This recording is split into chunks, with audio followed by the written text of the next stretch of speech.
All right, thank you, Ben. 142 years ago today, the valley was rocked by a massive storm.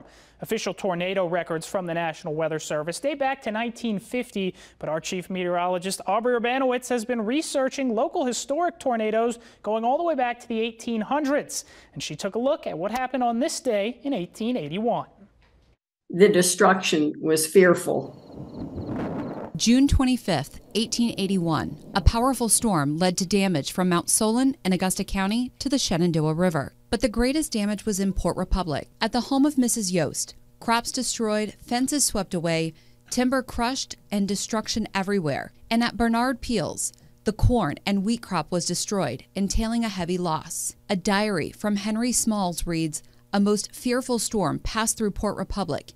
Injured Henry Harnsberger about $1,500. Property damage was reported at all of these locations.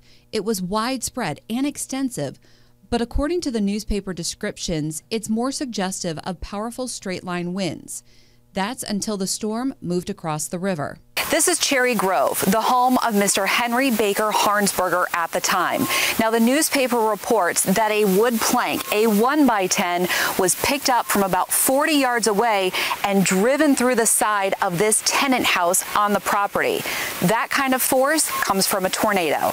The trees in the yard blown down and all of his fencing destroyed. Frances Harnsberger Swope is the great-granddaughter of Mr. Henry, and this family story was never passed down. But you're telling me, Aubrey, about this tornado was first I ever heard of it.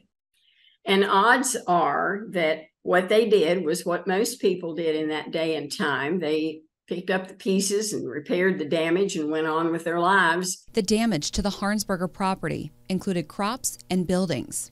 His wagon shed was also blown down, smashing his buggy, which was under it. At the home of Taylor Wagner, the Stanton Spectator reports that his home was careened over and is a complete wreck. His wife and 2 children were severely injured by large hail, but all survived. This was likely the path of the tornado, less than about a mile. That tornado also blew the roof off of the new Port Republic train depot. According to the newspaper, the roof falling upon a frame building and crushed it down. We have not found any photos of the actual damage. The train depot was quickly repaired, and it stood here in Port Republic for many decades before being permanently removed. If you would like to read more on the damage reports and those families affected from this tornado, that's online on our website, WHSV.com right now. Working hard for you in Port Republic. I'm Chief Meteorologist Aubrey Urbanowitz, WHSV.